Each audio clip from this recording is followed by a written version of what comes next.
On this week's Weird News, we have stories about one man getting angry, another man getting hungry, a slightly different kind of steak, and swallowing needles.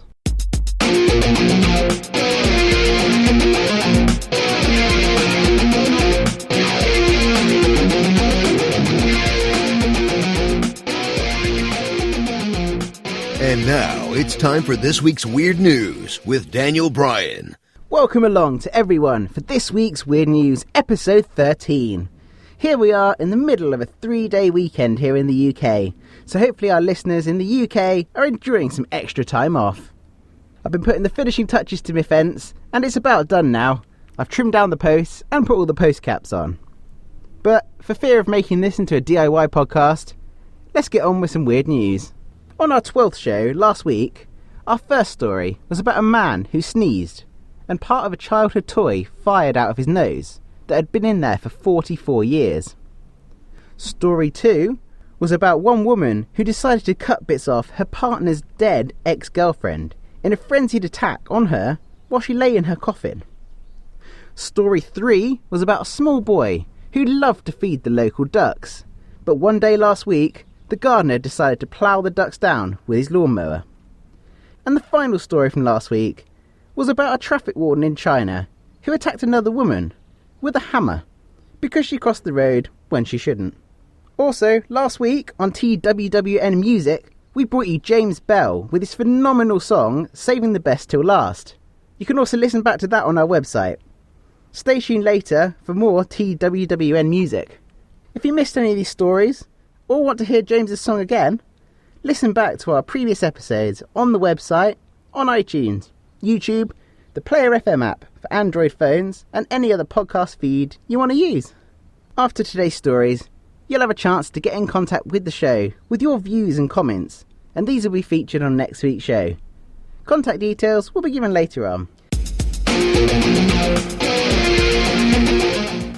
Our stories today come from week 21, 2015, or, as some of you may prefer, the 18th to the 24th of May. Story number 1. So what do you do when you get angry? Do you shout and scream? Keep it bottled up inside? Or do you take it out in another way, like go for a run or something? Also, different people get stressed by different things. For example, catching a plane could be deemed as stressful, with all the different gates, different security checks, and all the people around, even before you find out that your plane is probably delayed.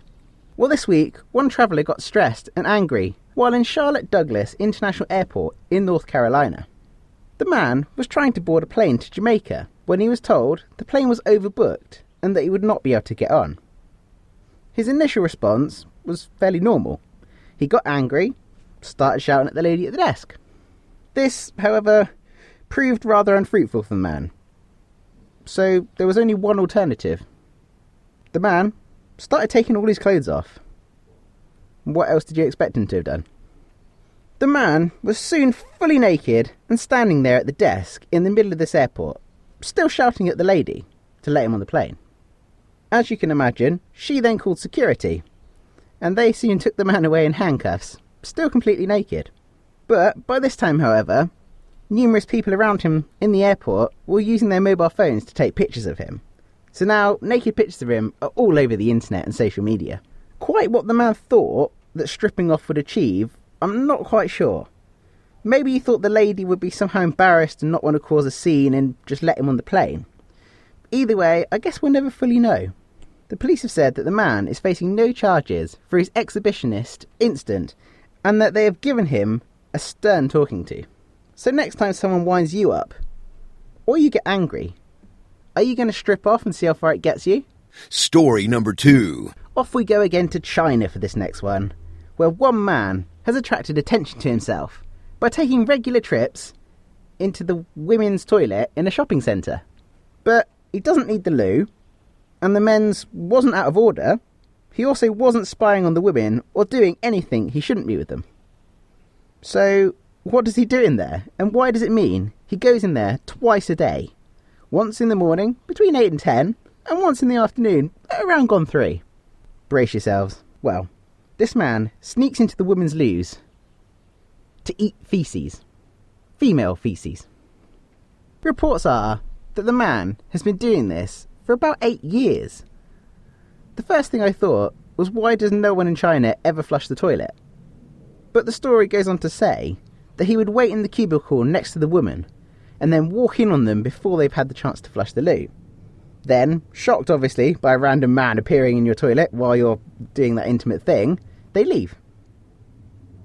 This does, however, make me think that the women of China don't lock the door to the loo, and maybe they should. A reporter got word of the story and went to talk to the man one day, who was reported as actually saying he eats faeces when he's hungry. It always feels better after eating it. And he's been doing it for 8 years. A local doctor in the city also commented that the man may possibly have this addiction as a result of a history of mental illness. The women's toilets at the shopping centre have now been closed, and the residents are calling for the government to seek help for this man. So, what do you think?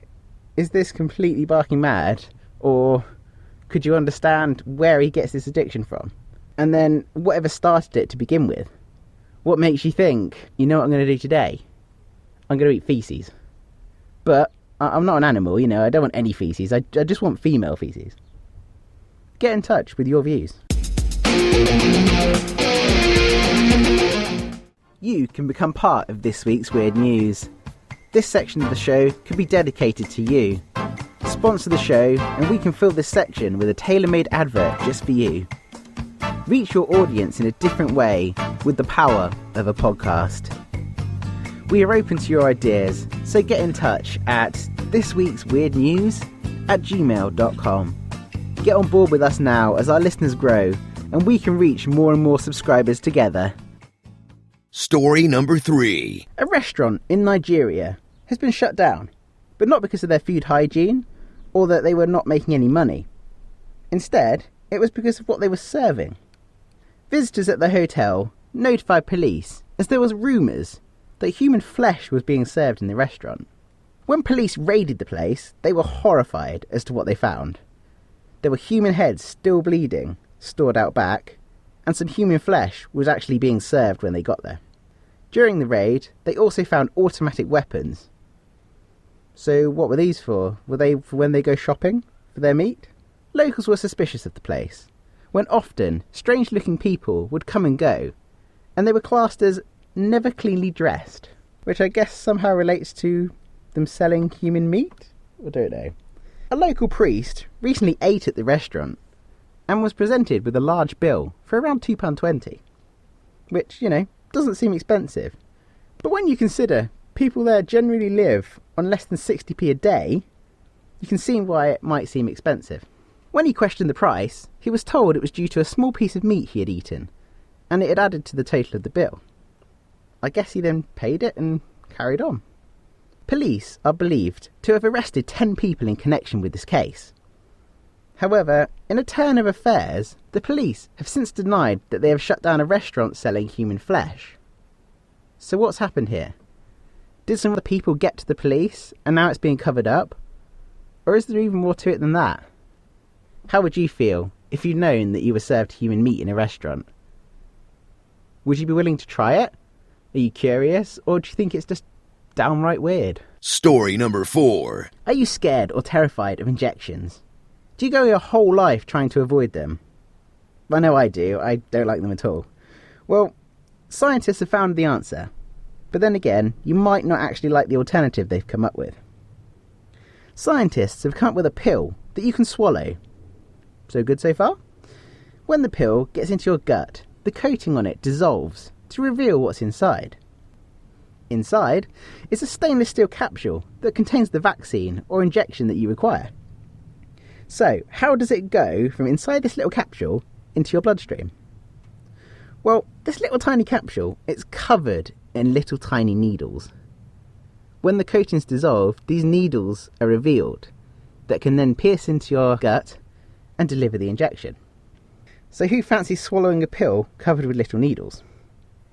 Each one is about 5mm long, which, you know, isn't very big, but if you think of a little pill covered in them, it is quite terrifying. The pill itself was created by a graduate student called Kurt from the Massachusetts Institute of Technology. From his discovery, he's now been awarded $15,000, which is about £9,600, from the Lemilson MIT programme, which awards funds to groundbreaking student research. They claim that you won't feel any pain from it, as your gut has no pain receptors, and so you have no idea what's going on inside you when this little pill is in there injecting you. So the next thing I wondered was, what happens to it after the drug's been delivered? What happens to this spiky little object? Well, they claim it can be excreted from the patient without adverse effects. So make of that what you will. Is that it probably will hurt a little bit? Or you'll be right in the long run? They believe the pill could be available within 3 to 5 years, and they are working on a version that uses needles made of sugar that after use dissolve. So they're obviously working on an improvement to improve the exit process. So would you take this pill, or do you just not mind injections? Get in touch with some of your views on it. And there we have it. That's this week's 4 news stories that hopefully you'll have found interesting, that you want to tell your friends about, and you want to get in contact with the show to tell us what you think about them. To send us comments, email thisweeksweirdnews@gmail.com, or comment on our social media pages. Comment on Facebook at facebook.com/thisweeksweirdnews, or on Twitter @weeksweirdnews. Or, as you're all aware, you can go to the website where you'll find contact details and other ways to contact us. To do this, go to www.thisweeksweirdnews.com. And now it's time for TWWN music. Following in the footsteps of some great acts, today we are bringing you yet another one. On TWWN music, we like to showcase up-and-coming talent by playing one of their original songs for all of you to listen to at home. If you know any band or artist, or indeed if you are one yourself, get in touch and you too could be featured on the show. This week on the show, we have Lizzie Tupman, who lives in Manchester here in the UK. As well as being part of a band, she has also done some solo work, where she has written and sung the song herself.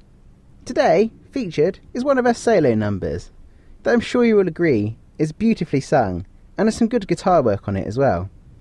This week we are showcasing her song called Like a Fox. Find Lizzie on YouTube to listen to more of her songs at youtube.com/Lizzie Tupman. That again is youtube.com/Lizzie Tupman. Check out our website at www.thisweeksweirdnews.com and click on the TWWN music tab to listen again to Like a Fox and to watch the music video. There are also multiple links to Lizzie's social media pages and of course her YouTube channel. Thank you for listening, and we'll be back next week with more weird and wonderful news from around the world. Now, to play us out, it's Lizzie Tupman with Like a Fox.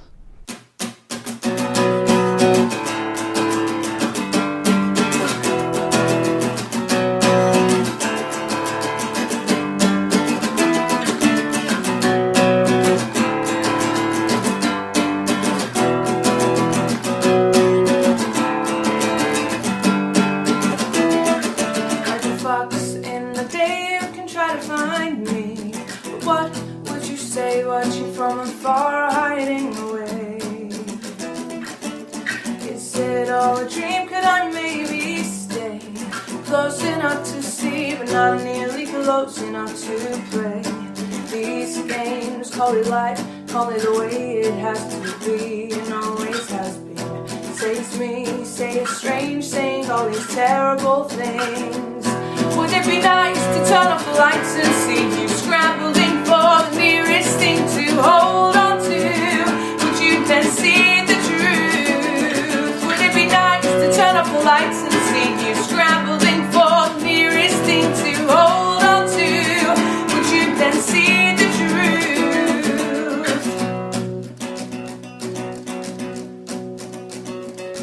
Like a fox in the day, I see you smile at me, but I can see those teeth. Do you wanna crawl back where you came?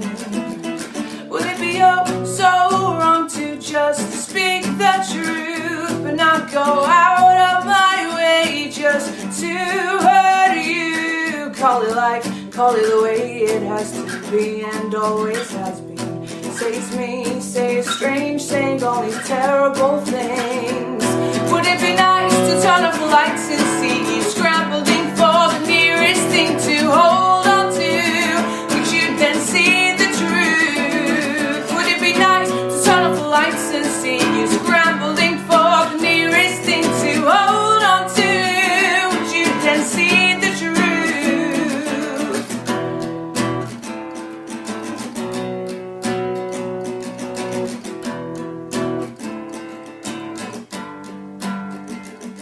For so long, whatever you say has been how it's done. Would people rather lead a planet that no person could even live on? How much can you ignore before you just let go of it all? Before it all falls down. Would it be nice to turn off the lights and see you scrambling for the nearest thing to hold on to? Would you then see the truth? Would it be nice to turn off the lights and see you scrambling for the nearest thing to hold on to? Would you then see the truth? Would it be nice to turn off the lights and see you scrambling for the nearest thing to hold on to? Would you then see the truth? Join us next time for more weird and wonderful news from around the world. Only on this week's Weird News. Goodbye.